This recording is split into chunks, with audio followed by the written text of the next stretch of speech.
Voici un noyau de pêche de vigne. Ça paraît pas grand-chose, mais en fait, ce noyau, il permet de conserver une variété de pêche de vigne, comme celle-ci, la pêche de vigne rouge du Grand Nancy.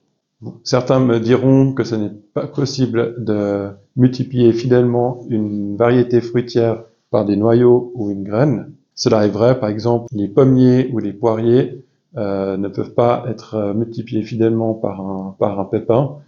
Et on emploie du coup la technique du greffage, donc une multiplication végétative pour multiplier fidèlement ces variétés.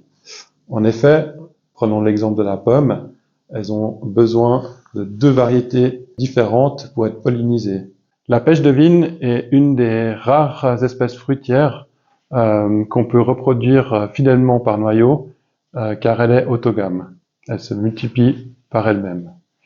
Donc pour ce faire, en fait, après avoir du coup récolté les fruits au mois de septembre et les avoir dégustés, on garde les noyaux, puis à l'automne, donc on va les semer. Donc c'est très important de le faire à ce moment-là, car les noyaux ont besoin d'une stratification, c'est-à-dire qu'ils doivent passer un coup de gel pour pouvoir germer. Donc il faut bien faire ça à l'automne et les laisser tout l'hiver dehors.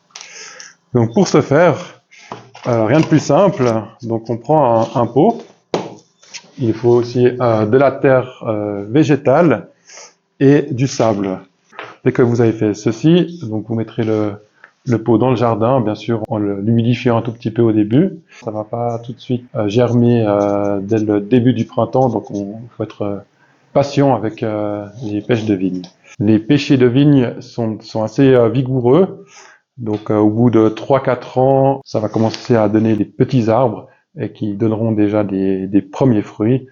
Donc vous serez assez vite servi par des délicieuses pêches de vigne que vous pourrez déguster rapidement.